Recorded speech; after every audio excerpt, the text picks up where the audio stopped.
Let's kick off this review by talking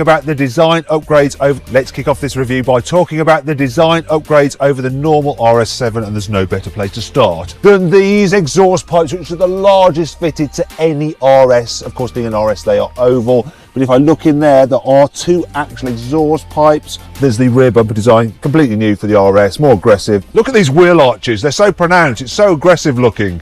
Also 21-inch alloys as standard, that you can upgrade to 22s, which I believe these are. I mean, the bits that are carried over from the normal A7 are the bonnet, roof, boot lid and doors. The rest of it, all new. And at the front, you got a new RS bumper, and it is pretty blooming aggressive. Big vents, big scoops. Look at the bottom, the splitter. You've got a black honeycomb grille as well. There's none of that kind of metallic effect on there like the normal A7. You've got this. Also, the RS7 gets the upgraded matrix LED headlamps, so you don't dazzle other drivers, and they do a cool little dance when you turn the car off and on. The overall theme of this car is that it just looks pretty. The RS's wheels are pushed 20mm outwards on each side over the A7, and that means its track is 40mm wider, which improves handling. The car gets special RS Sports Air suspension as standard. It sits 20mm lower to the ground than the standard A7's air suspension, which is optional by the way. And when you go over 74 miles an hour, it drops a further 10mm lower for less drag.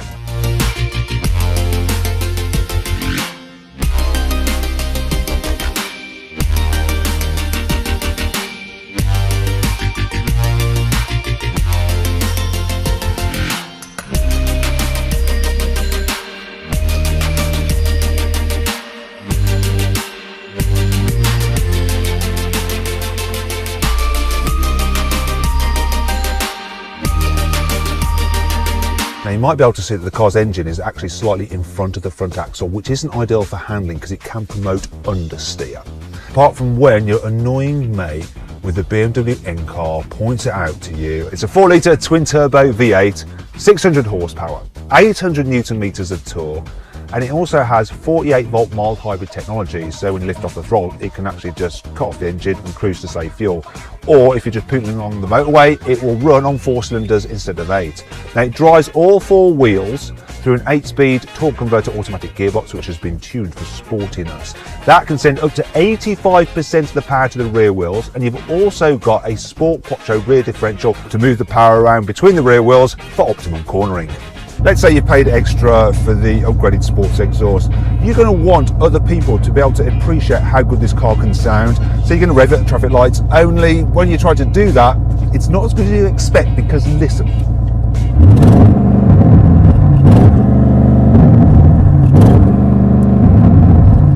For safety reasons, there is a soft limiter.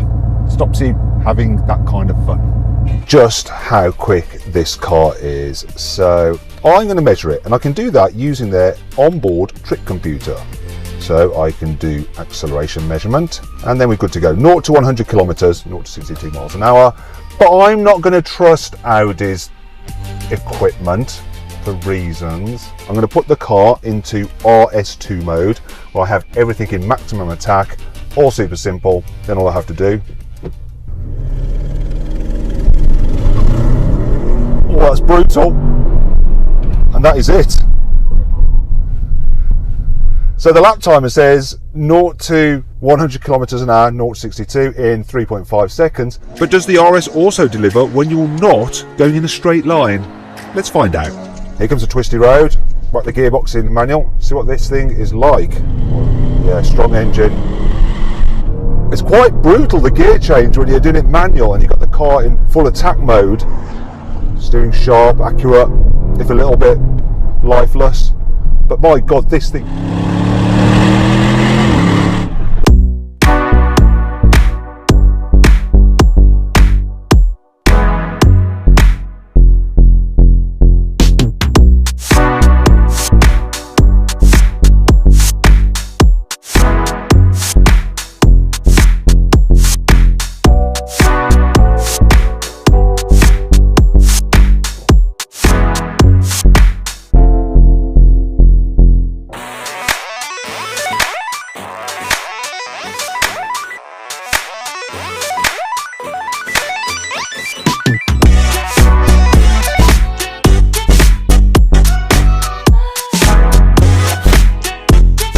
upgrades. Most notable are these RS sport seats, so integrated headrests. So you've got Falcona leather, which is nice and soft. You've got red stitching on them with the honeycomb pattern. They're ventilated as well as heated, and obviously they're electrical as well. You have an RS sport steering wheel. That's nice as well. And then there's red stitching here and about the place as well, like on the gear selector. You've got bespoke RS sports displays with stuff like G-meter, and you can actually change it to an RS Performance, which has a slightly different look to it. The heads-up display also has bespoke RS dials as well, and when you see a graphic of the car on the infotainment screens, it's the RS model, not the normal A7.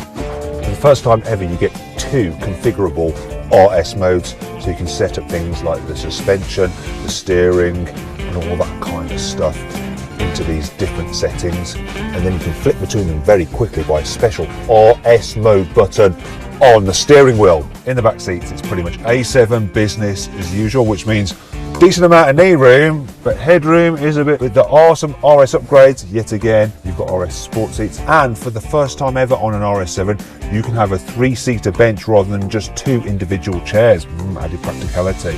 I know you told your friend you're not okay, and tell me what's wrong and why you never said you felt that way. Guess you're trying to stay strong and fake a smile until I look away. But I've known you too long, it hurts to watch your blue eyes fade to grey as you fade away, as you fade away. There is quite literally nothing RC about this car's boot. It's exactly the same as a normal A7, so slightly bigger than a Porsche Panamera turbos and an AMG GT 4 doors, and it's filled with all that crap.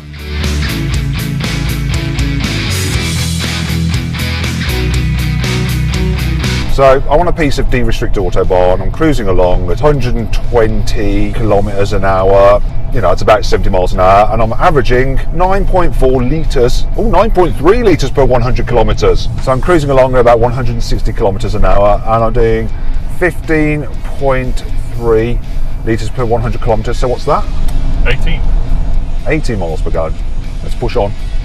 Okay, so now we're cruising at about 230 kilometres an hour, which is about 140 mile an hour, and we're doing 20 litres per 100 kilometres. 14 miles to the gallon. I will take that to halve my journey time any day. So I'm driving over some paving which would normally be quite bumpy, and I'm riding on 22-inch alloy wheels, but this air suspension in comfort mode is doing a marvellous job. It's just like I'm pedalling around in a normal A7. The steering's light, everything's just easy. It's quiet in here as well. Lovely. But you know, this is quite a long car, isn't it? So what happens if you want to make a U-turn? Well, it's because this car comes as standard with rear wheel steering. So when you're going slowly, it turns the back wheels in the opposite direction to the front wheels to make you do tight turns. So when you're going faster, the back wheels go in the same direction as the fronts for added stability. It just makes this car easier to live with yet again. And that sports exhaust in comfort mode is suitably muted. You won't annoy your neighbours.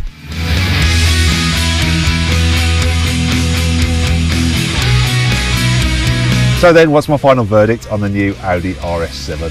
Well, I like it, looks better, and being an estate, it is more practical. So I would have one of those instead. So comment below, Audi, give Matt an RS6, and together we'll get one on the channel.